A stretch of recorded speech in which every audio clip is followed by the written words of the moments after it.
Bonjour à tous, je suis Rémi Charroc, enseignant-chercheur au département informatique et réseau de Télécom ParisTech. Dans cette vidéo, on va voir les logiciels de gestion de version, une simple introduction. On commence par la problématique. Imaginons la gestion archaïque d'un projet faisant intervenir plusieurs personnes travaillant avec de multiples fichiers dans de multiples dossiers et ils n'utilisent pas de gestionnaire de version. Alors on peut imaginer les personnes qui travaillent sur plusieurs ordinateurs. Eh bien, ils vont utiliser une clé USB ou un disque dur externe pour avoir une copie des fichiers et pour pouvoir travailler sur ces différents ordinateurs, à la maison, au travail. Il y a certaines personnes qui vont utiliser des services de synchronisation dans le cloud, comme Dropbox, ou alors, pour partager leur travail, les personnes peuvent aussi s'échanger les clés USB, s'envoyer des fichiers par courrier électronique, compresser un gros dossier en zip pour l'envoyer, utiliser des dossiers partagés sur Google Drive, etc., etc. Voici un exemple de problème engendré par cette gestion que je qualifie d'archaïque. Imaginons que le disque dur tombe en panne ou la clé USB tombe dans les toilettes. Il y a destruction de la dernière version des fichiers et des dossiers. Il serait préférable de conserver la dernière copie dans un lieu sûr. Un deuxième problème, une personne veut partager par courrier électronique la dernière version d'un très gros fichier.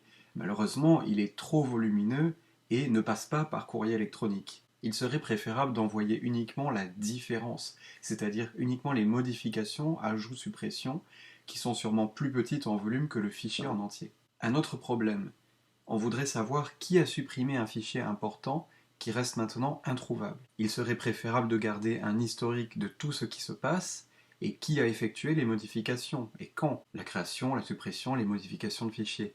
Il serait également préférable d'avoir des copies de secours et de connaître le pourquoi de ces changements. Pourquoi à l'époque il a supprimé ce fichier-là. Et également d'avoir un historique pour pouvoir blâmer les personnes responsables. Encore un problème, on voudrait retrouver un dossier dans l'état qu'il était il y a 2 mois parce que peut-être ça marchait mieux il y a 2 mois.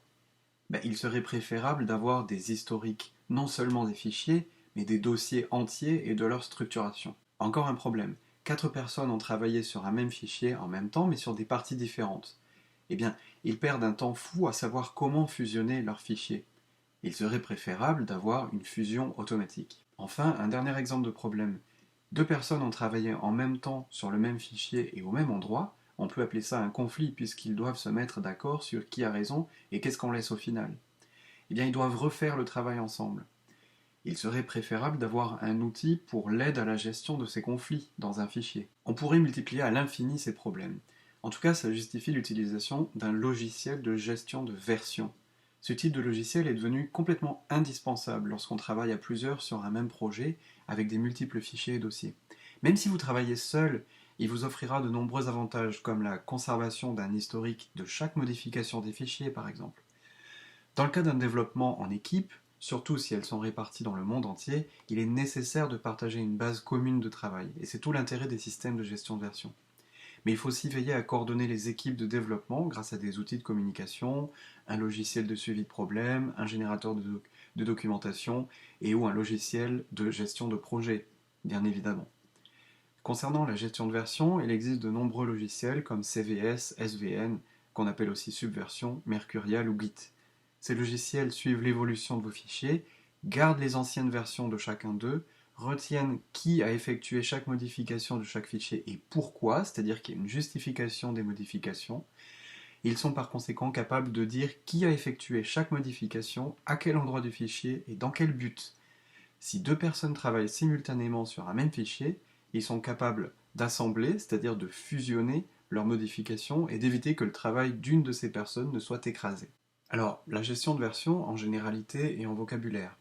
Ça consiste à maintenir l'ensemble des versions d'un projet constitué de plusieurs fichiers et de plusieurs dossiers. On l'utilise dans le domaine souvent de la création de logiciels. Elle concerne surtout la gestion des codes sources de ces logiciels-là. Cette activité est très fastidieuse et elle est complexe, donc un appui logiciel est presque indispensable. On l'a démontré tout à l'heure. À cet effet, il existe différents logiciels de gestion de version qui, bien qu'ayant des concepts communs, apportent chacun leur propre vocabulaire et leurs propres usages. Nous illustrerons les propos avec l'utilisation de Git, qui est un des plus récents et un des plus puissants logiciels de ce genre. À titre d'exemple, on trouve un mécanisme de gestion de version dans Wikipédia. Pour chaque article, par exemple là c'est l'article qui parle de Wikipédia, eh bien on a un onglet historique. Si on va dessus, on va voir tout l'historique de modification de cet article-là. Regardons par exemple cette modification, le 28 juillet 2014, on voit l'utilisateur qui a fait la modification et la justification. Mise en gras inutile, déjà le cas dans la première phrase. On peut aussi avoir ici la différence en cliquant sur diff. Je clique dessus, et voilà ce qui nous amène à la différence entre versions. Version du 11 juillet 2014, version du 28 juillet 2014.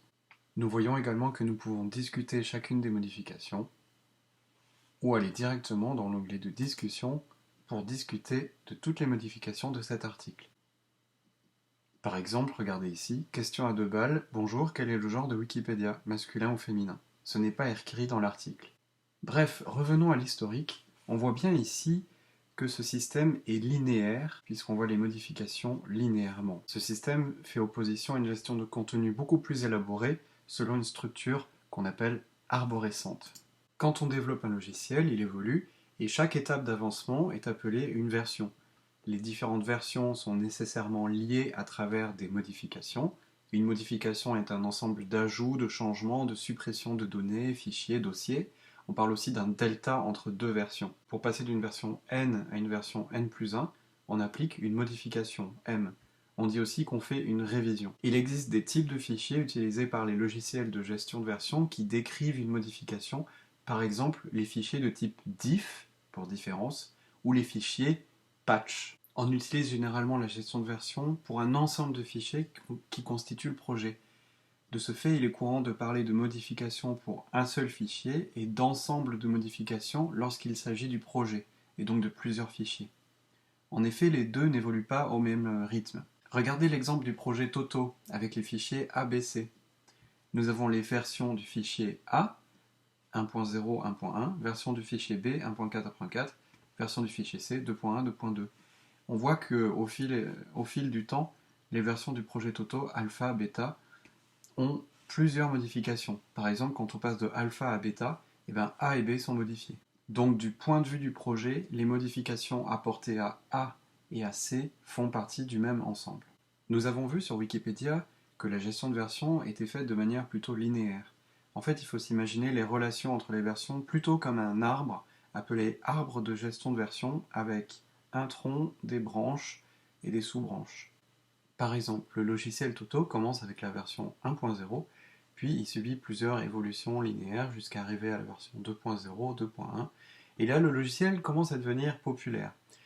Les développeurs continuent d'améliorer 2.2, 2.3, 2.4, 3.0. Peu de temps après que cette dernière version soit sortie, ils sont amenés à devoir corriger des problèmes dans la version 2.1. Pourquoi ?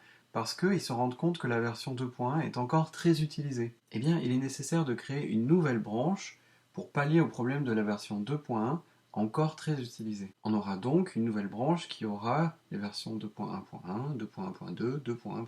On peut imaginer que plus tard, certaines modifications dans cette nouvelle branche soient intégrées au tronc. On parle alors de fusion de branches. Une fusion de branches n'est pas nécessairement faite avec le tronc, mais entre deux branches ou deux sous-branches. La fusion de branches, appelée merge, consiste à combiner des modifications ou des suites de modifications, qu'elles viennent de branches différentes ou non, pour créer une nouvelle version. Dans l'exemple ici, on a fusionné la version 2.1.3 avec la version 3.0 pour créer la version 3.1.